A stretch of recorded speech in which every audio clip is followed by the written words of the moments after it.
Bismillahirrahmanirrahim. In this video, I'm going to talk about how we can solve the knapsack problem using IBM iLog OPL Plex Studio. But first of all, let's discuss what is a knapsack problem. So when we are saying a knapsack problem, that means there is a knapsack or you can say a bag, and we want to store as many number of boxes in that bag as possible. And of course this bag has some capacity, which is in this particular problem given is 15 kg, and every box which we want to store in this bag, that has also some weight, which is, let's say, 12 kg, 2 kg, 1 kg, and so on. In addition to that, every box has some value. So our objective is we want to store as many boxes as possible in this bag. And of course, we cannot cross the capacity of this bag, which is 15 kg. And our objective is we want to maximize the value, right? So there are three kind of knapsack problem. Okay, when we are talking about the one-dimensional knapsack problems perspective, so that is basically a 0 1 knapsack problem when we are saying that whether we should store that particular item in that knapsack or not. Okay, so xi is a binary variable, so which is indicating should we store that box in the knapsack or not, where vi is representing the value of that particular item or you can say box, right? So whereas the we have a constraint where this capital W is indicating the capacity of that knapsack, and Wi is indicating the weight of that particular item which we are going to store. Okay, so xi is binary, either we should store or not. Okay, similarly we have another type which is a bounded knapsack problem. So in this particular model, what's the change over here is, so this is purely a binary integer or you can say binary integer knapsack problem. Okay, but this one is a pure integer linear programming problem, or you can say the pure integer knapsack problem or bounded knapsack problem, where the value of xi, instead of only binary, it could be from 0 to the maximum non-negative integer value, right?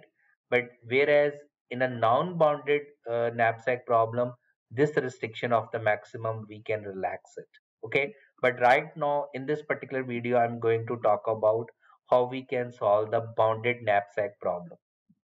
So for that, because in this particular model they have considering only one resource, but in my problem which I am going to solve in this video is we have r resources, right? And of course every resource has some capacity, right? So this xi is indicating the number of items we should store on that particular you can say knapsack, and every item has some value. Every item has some weight which we are going to store in rth resource.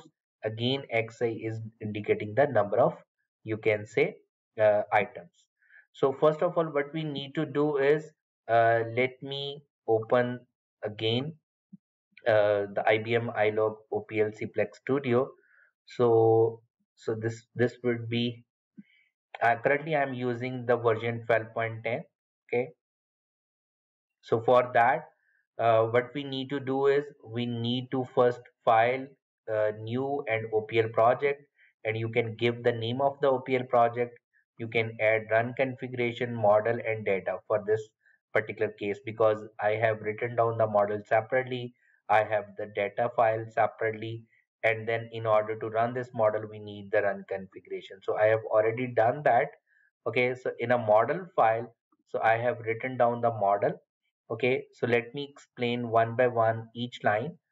Okay, so first of all, uh, we have the I is representing the number of items, so right, that is basically int number of items is equal to, so how many number of items.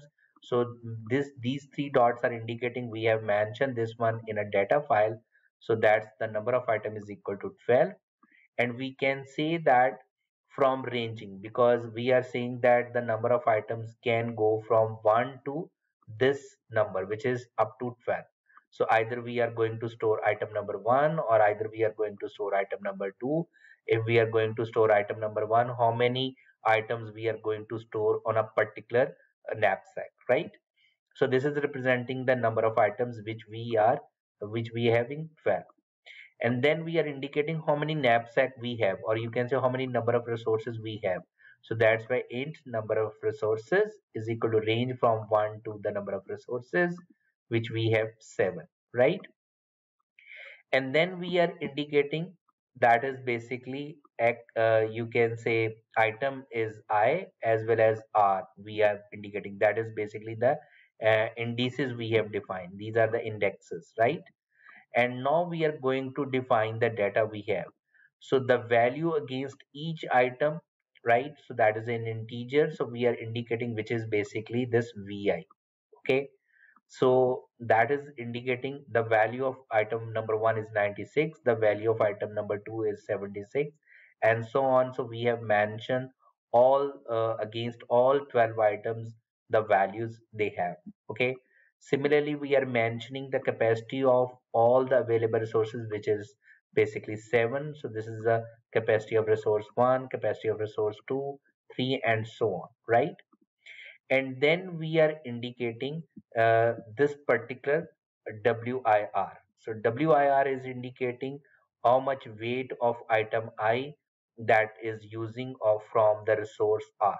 Okay, so we are indicating with the help of int use from of the resource of item I, and that we are indicating over here. So this is a two-dimensional array I am using, which is indicating this is basically the resource number 1 of item 1, 2, 3, 4 up to 12. Again, resource number 2's item 1 value having the weight this one, right? And so on. So similarly, now we are also indicating as the decision variable has some upper limit, mean how much item we can store in a particular source. So for the upper limit, we are indicating a function int maximum value, that is the name of the variable. So we are using the maximum from R in resource, that is the capacity. So which means the maximum capacity of resource is what? Okay, so that is basically it will pick up the resource which has the maximum capacity, that would be this one. So that means the capacity of resource would be this one. Okay, for all that is this one, right?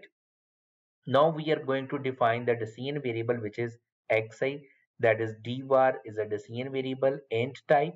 Okay, that is an integer type.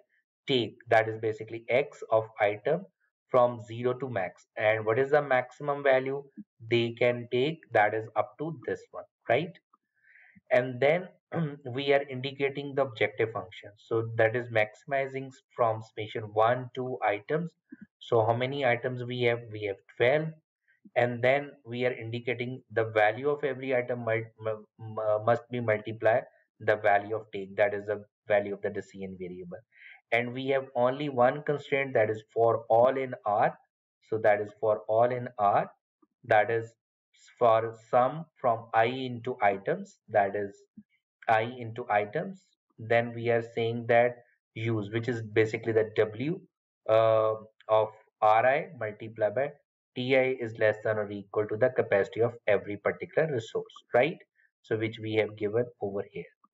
Now we want to solve this particular problem. So we have already given the configuration. So if you haven't, you can also add that one. So how you can add that one? You can do it by using right click, new, and then you can add the run configuration.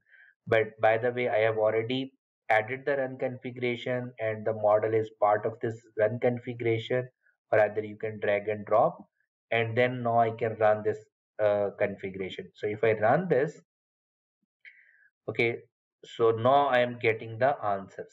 So in a solution tab, we can get the answer, or either we can get the answer over here.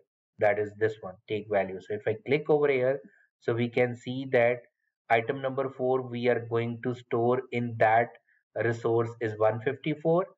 Item number 8 we are going to store in that item is 913. Similarly, item number 9, 11, and 12. So how many items we are going to store on that particular resource which has having the maximum capacity? So I hope you got the idea. And similarly, what's the objective function? So similarly, you can see the value of the objective function. and the same thing you can get from the over here. Because it is an integer solution, so this graph is also indicating the maximum value. So from over here it is starting from 0, it goes over here, that is the answer of this one. Okay, as well as it indicating how many constraints, how many variables we have, right? So thank you so much, see you in the next video.